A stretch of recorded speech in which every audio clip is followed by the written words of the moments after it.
Меня зовут Александра. Вы сегодня пришли сюда зачем? Чтобы забрать собаку, посмотреть вообще, в каких условиях содержатся здесь животные. Потому что я здесь еще ни разу не была. В принципе, я вообще волонтер-общественник города Якутска, поэтому я пришла своими глазами посмотреть, как здесь содержатся собаки, ну и заодно забрать кого-нибудь. Волонтер со стажем, можно так сказать. Я с 2014 года стою в волонтерских группах.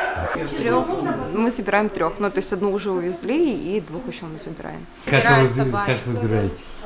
Кому сердце, наверное, больше, кого больше жалко, кто больше в помощи нуждается. Ну, например, одного я выбрала, потому что он ужасно худой, и видно то, что ему нужно прям конкретно внимание уделить.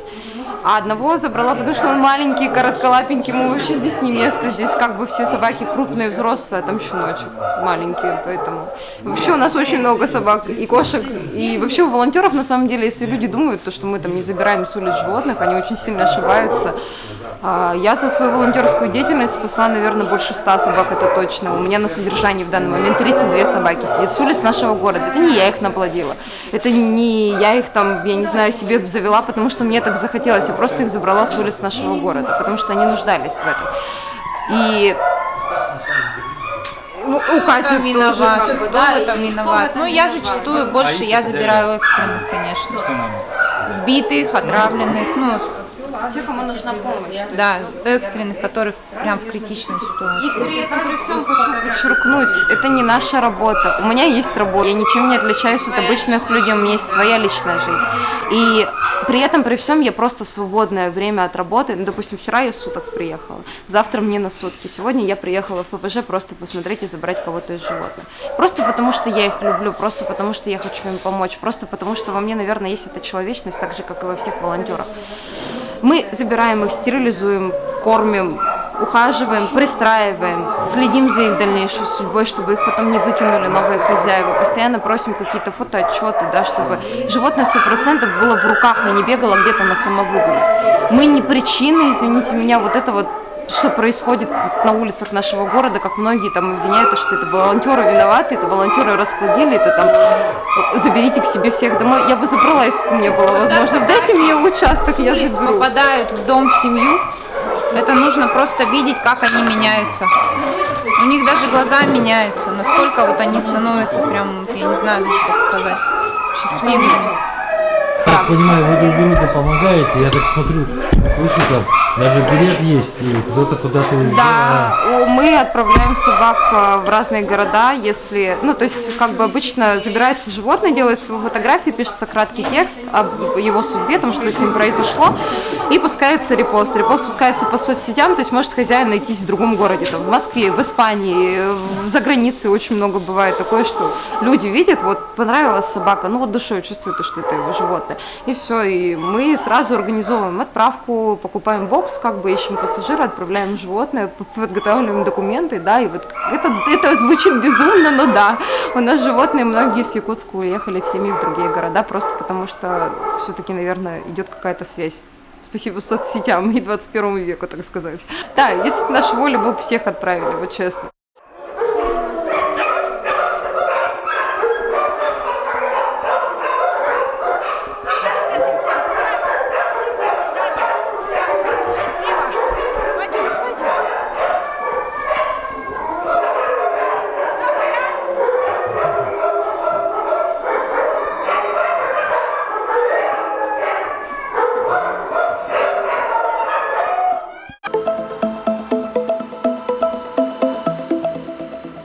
Сегодня вы первый раз побывали на этом пункте, какое число? Но я впечатление, как бы, в принципе, неплохого, эти собаки в нормальных условиях, но, опять же, этот пункт построили когда? После того, как трагедия произошла. Это, то есть, как говорится, пока петух не клюнет, да, ну, то есть, изначально нельзя было его раньше построить, изначально, чтобы содержать этих животных. Всегда была какая-то отмазка, что ли, нету денег, нету финансов. А когда это все произошло, сразу нашлись и финансы, как бы, и возможности, и сделали сразу все. Просто это нужно было раньше делать и раньше об этом думать, а не вот просто.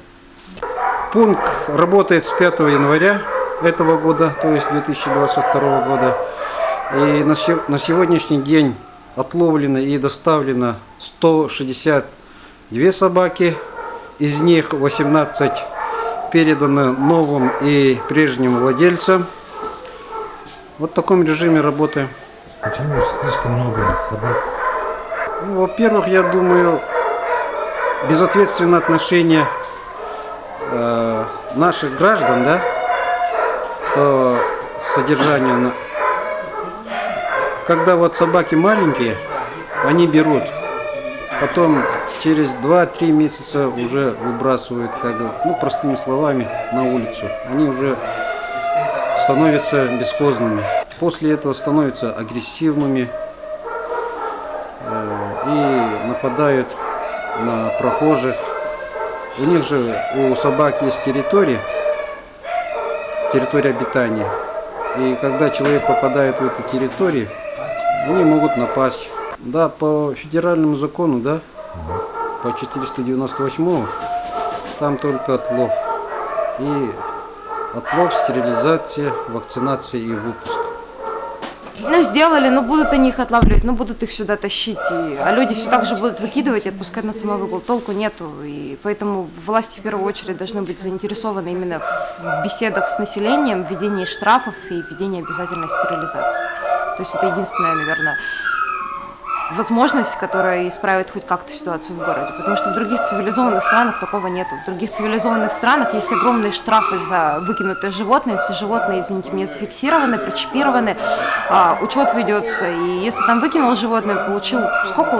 В Испании, я слышала, у них там чуть ли не 500 евро штраф просто за выкинутое животное. Если, не дай бог, его где-то нашли на улице без присмотра. Вот у нас пока такое же не введешь, у нас ничего не поменяется. Поддерживаю Сашу, то, что во всех цивилизованных странах, городах есть приюты. Приюты, стерилизация и штрафы. Проблема, это проблема не одного года, конечно, но это решится. А вот так вот, если будут жестоко истреблять, ну, они будут еще, вот ты сегодня одну убил, завтра 3 родилось. А что делать с теми стаями, которые на улице сейчас? Ну, честно, вот я не вижу агрессивных стай. Вот которая была агрессивная стая, да, тут гуманное усыпление, как бы, да, умерщвление. Ну, эта стая, Да. она уже нормально никогда в принципе не будет. Это стая, которая погрызла человека, которая почувствовала кровь человеческую. Естественно, ее нужно эвтанизировать. Как бы это жестоко не было, как бы там, может быть, все некоторые собаки волонтеры нас не поймут Понятно. за это мнение. Да, я считаю, что это нормальный выход из этой ситуации, потому что, ну, как говорится, в семье не без урода, но это не означает, что из-за этого нужно перебить всех животных нашего города. Как бы собаки это всю жизнь испокон веков были друзьями человека. Во времена Великой Отечественной войны собаки спасали жизнь солдатам. Они, извините меня, да, это об этом никто не помнит, этого никто не знает. Считается то, что животные, там, собаки именно это дикие животные, то, что они все готовы там разорвать. Есть щенки, есть добрые собаки. Вот, посмотрите, сколько там собак, подойдите руку протяните, они вам ее максимум залижут. Все, что они сделают, ну никак не отгрызут. У нас Ну вот за же что они пытаются людям страдают? доказать, что у нас все собаки вообще монстры. Зайдите в любой паблик, там просто пестрят. Вот сидит собачка у светофора, ну до смешного.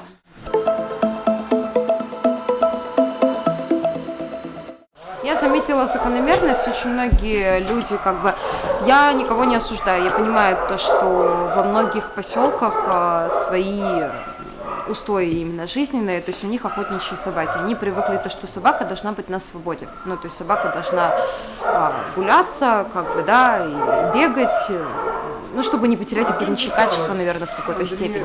Потом приезжают сюда в город, привозя своих собак, они живут по тем же условиям. К сожалению, это ненормально. То есть, если в поселках собаки бегают, там все друг друга знают, здесь эта собака может на кого-то кинуться, сбиться в стаю, извините меня. И могу поспорить, что 95% не стерилизованные, не кастрированные. Как раз такие собаки сбиваются в стаи и при этом могут напасть на человека. Потому что, как правило, бездомные, именно бездомные испокон веков собаки, они настолько дикие, что они не подходят как бы к человеку вообще, потому что они не знают, что это такое, что от него ожидать. А именно бывшие домашние или собаки домашние на самовыгуле, они подходят к людям и могут спокойно кинуться и укусить, если им что-то не понравится, если человек там пройдет на его территории. Как бы люди в первую очередь должны перестать отпускать животных на самовыгул, потому что это и может привести к трагедии в первую очередь. То, что домашняя собака может кого-то укусить, это намного больше вероятность. У нас учета контроля собак, к сожалению, нет. И в первую очередь это тоже упущение в наших властей, потому что они не хотят этим заниматься. Им, наверное, проще дать указ, чтобы всех отловили и усыпили. Так было бы проще, чем вводить какие-то законы об ответственности, штрафы, обязательную регистрацию животных, ну и опять же стерилизацию. Вот давайте обратимся изначально к статистике. С 2014 года по 2020 год, когда еще не ввели закон о ответственном обращении с животными, фонд передержки животных, содержа животных, естественно, их эвтанизировал, потому что это было прописано, содержать очень большое количество было невозможно, и за год по документации в ППЖ проходило от 9 до 11 тысяч собак, все они были эвтанизированы. Вы просто задумайтесь только, какие цифры собак и сколько животных бегало просто по улицам нашего города. Это было нормально, их эвтанизировали, вроде бы все, вроде как бы должно было пойти на спад, но ни к чему это не привело. Животных как было огромное количество на улице города, так и осталось. И сегодня собаку, сегодняшний день. Так, ну на вчерашний вечер было 1004, по-моему, если не ошибаюсь, да. Поэтому, а сегодня еще подсчета не было. Потихоньку забирают, приходят, цифра только вечером будет конкретно. И на сегодняшний день что необходимо вашим? Ну, на сегодняшний день имеется все. Проблем-то, по сути, никаких нет. Корма у нас закуплены, не бедствуем, скажем так, да. Медикаменты тоже. Не отказались бы, наверное, от строительного материала, чтобы еще увеличить места. Потому что скученность животных большая сейчас. И даже это 1000 собак, вроде на них 1000 мест имеется. Но понимаем, что это маловато. То есть, никаких изменений абсолютно не произошло. Это говорит о чем? О том, что, в принципе, не в той стороне, как сказать, с последствиями борются. Нужно в первую очередь проводить профилактические беседы с людьми. И вообще на месте нашего правительства я бы в первую очередь приют построила для собак, которые уже имеются. А всем жителям города конкретно дали бы распоряжение, чтобы все, кто содержит своих собак, собак, кошек, без разницы вообще в принципе животных, провели обязательную стерилизацию. Если животное не имеет племенной ценности, она не разводится через клуб, не выступает на выставках, Если животное обычная дворняга или просто взято по объявлению, оно должно быть обязательно стерилизовано, потому что я не знаю, откуда пошли эти глупые мнения о том, что животное должно обязательно один раз родить или почувствовать радость материнства, но это смешно действительно, потому что животное – это животное. Стерилизация, она предотвращает, во-первых, огромное количество нежелательного потомства, во-вторых, оно предотвращает раковые заболевания, воспалительные процессы, какие-то венерические заболевания, которые на самом деле тоже бывают у собак, они опасны для их жизни. Если вы хотите, чтобы животное подольше прожило, вы можете стерилизовать, и, соответственно, животных не будет на улице. В принципе, если собака не сможет рожать, то и потомства не будет. А если собаки не будут рожать у нас в городе, то и собак не будет по улицам бегать. А остальными уличными животными у нас занимается ППЖ, они отлавливают их, стерилизуют в любом случае, предотвращает этот поток. Но на именно улицах нашего города я считаю, что 80% бегает именно бывших домашних животных, подкинутых щенков, потому что я нахожусь в группах волонтерских и постоянно наблюдаю в день реально по 10-15 сообщений о том, что там щенков подкинули в подъезде в коробочке. То есть не бездомная же собачка своих щеночков принесла в подъезд и не поставила их просто в тепло. Щенки, постоянно собаки с ошейниками, постоянно самовыгул. То есть у нас люди сами к этому привели в городе. Животные не с неба на голову упали. Но, к сожалению, на самом деле ничего веселого нет в этой ситуации, потому что страдают в первую очередь и люди, и животные. Я сама мать, у меня у самой 2 детей, и бегающие собаки по улице, особенно домашние, хозяйские, которые могут действительно проявить агрессию, перспективы не представляют вообще абсолютно никакой. Я не боюсь, допустим, вообще абсолютно собак. Я понимаю, что я знаю, как себя вести, наверное, в ситуации агрессии от собаки ко мне, и знаю, что сделать, чтобы она тебя не укусила, но, к сожалению, об этом знают не все у нас. И дети тем более об этом не знают. То есть ребенок, он непроизвольно может побежать, испугаться. И не должно быть такого, в общем, что собаки создают какую-то угрозу, какая бы она ни была. Поэтому животные... А зачастую агрессивные собаки – это домашние собаки, домашние собаки, которые людей не боятся. Либо бывшие домашние. Бездомыши, попробуй еще подойди, некоторые сразу шугаются, прячутся, убегают от тебя. Если бы введена была бы какая-то система штрафов все-таки на самом деле, и люди жаловались на друг друга, мне кажется, то, что наш народ настолько халатно относится к животным, что просто всех повыкидывали бы на улице. То есть это опять же вот проблема. А все почему? Потому что у нас воспитание у людей немного по-другому. Они относятся к животным как к вещи. То есть это, наверное, поколение надо полностью перевоспитывать новое, которое вот сейчас, ну, так же, вот, как мои дети родились, они родятся с ответственностью к животным. Они будут знать то, что к животным нужно относиться ответственно, а не просто взял, поигрался и выкинул. Но у нас, у народа, наверное, все-таки тоже должны как-то заняться воспитанием своих детей, чтобы хоть следующее поколение, наверное, надежда оправдала в этом плане.